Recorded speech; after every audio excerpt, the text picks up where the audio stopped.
Visakha Puja Day, an important day for the world.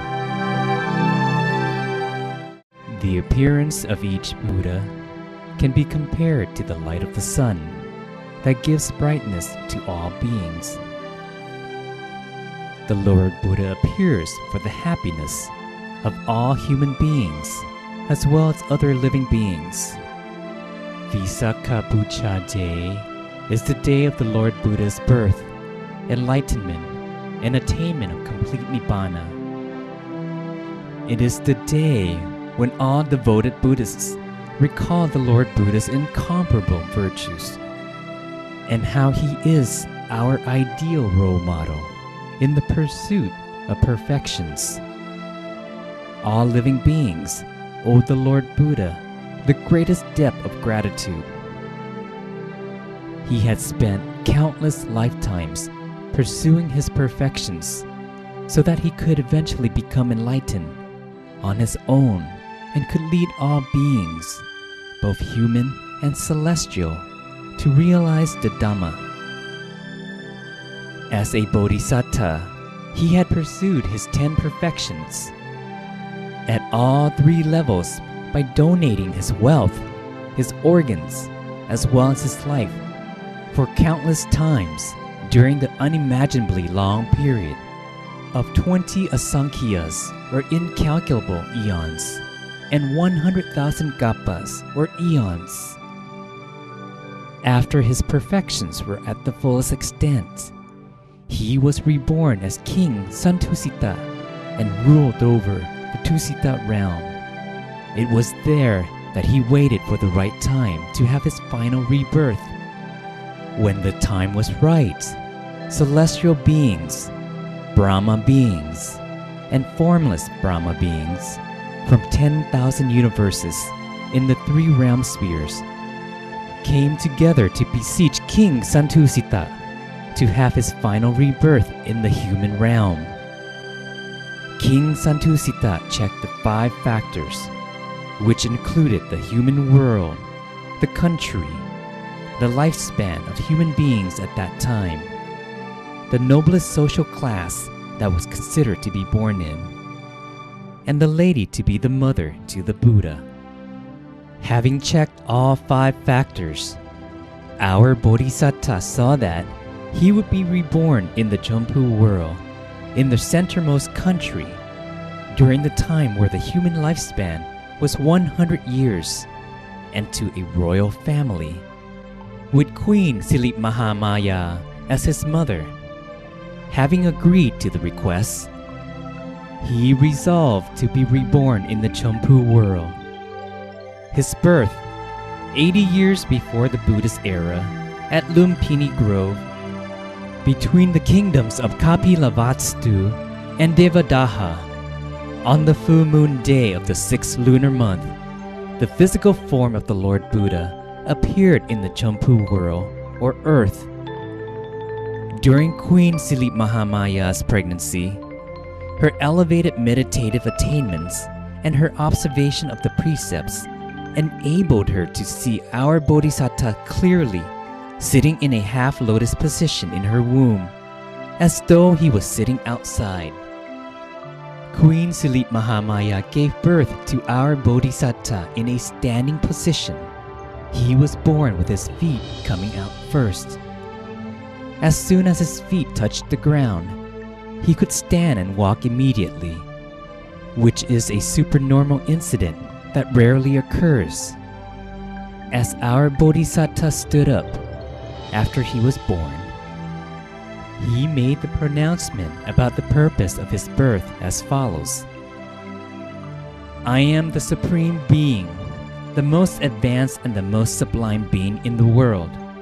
This is my final rebirth. During our Bodhisattva's birth, there appeared a great brightness that spread as far as 10,000 universes. There also appeared 32 miraculous signs. The great brightness pervaded the 10,000 universes, which is considered a rare supernormal event. When our Bodhisattva grew up, he saw the 4 divine signs as represented by the aged, the sick, the dead, and the monk. He was reminded that he had to choose monkhood because it was the best lifestyle to work towards the way out of suffering. He left the palace when he was 29 on the royal steed Gantaka to ordain by the river Neranjara. His enlightenment, it took place on the full moon day of the 6th lunar month.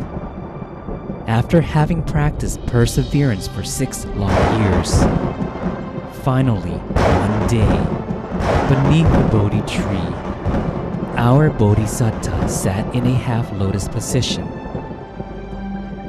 Although lightning struck 100 times, he was not at all distracted.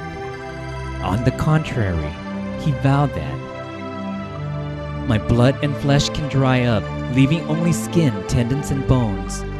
As long as I cannot attain enlightenment as the Buddha, I shall not leave this seat, but will continue to sit in meditation until the most elevated meditative attainments can be achieved." Our Bodhisattva's determination caused the evil Mara chief and the Mara spirit to stir. The evil Mara chief took over King Vasavati's body and forced him to be the celestial Mara and to perform his evil work for him along with the Mara troops. Our Bodhisattva was not in the least perturbed. However, the evil Mara chief tried to threaten him. He continued to keep his mind still and quiet and finally defeated the evil Mara chief as a result of his perfections, which had been pursued to the fullest extent after countless lifetimes. The Mara troops became frightened and were fearful of the perfect man's power of merit. They eventually dispersed and left him alone. The perfect man considered the 12 parts of the law of causation. He considered them both forward and backward. The 10,000 universes trembled 12 times, and the vibration reached as far as the subterranean water. He became enlightened as the Lord Buddha at dawn the next day. After attaining enlightenment, the Lord Buddha, with his deep compassion, taught his enlightened knowledge to all beings so that they too could realize the Dhamma. For the long period of 45 years, he had trekked far and wide to spread the teachings tirelessly and had helped a huge number of beings to realize the Dhamma and attain the different stages of purity. The Lord Buddha attained complete Nibbana when he was 80 years old. Attaining complete Nibbana on the full moon day of the 6th lunar month, 1 year before the Buddhist era, at the Salavin forest of Kusitnara Kingdom, our Lord Buddha attained complete Nibbana. His physical body expired and only the Dhamma body remained, which was the Lord Buddha's Dhammagaya. It was the Dhammagaya that entered Nibbana. Before his body expired, the Lord Buddha graciously gave his final advice to the Buddhist communities. The body is changeable and undergoes decay as a normal process. Therefore, you must make sure not to be reckless. This is the abbreviated version of our Lord Buddha's birth, enlightenment, and attainment of complete Nibbana. Our Lord Buddha is our best role model. He has been the world's greatest teacher throughout the past and the present.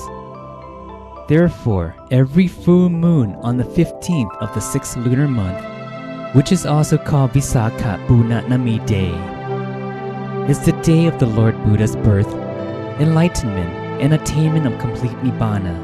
There had yet to be any religious leader in the world whose birth, enlightenment, and physical expiration happened on the exact same day, the way they did with our Lord Buddha. The United Nations call this auspicious day a universally important day of the United Nations, or an important day of the world. Therefore, Visakha Puja Day is the day that the Buddhist communities should invite everyone in the world to think about the Lord Buddha and his pursuit of perfections, to come and study the Dhamma, because Dhamma can serve as our guiding light in this life, and later it can lead us to the celestial realm and Nibbana. We should come together to practice meditation and endeavor to attain the Dhammagaya within us.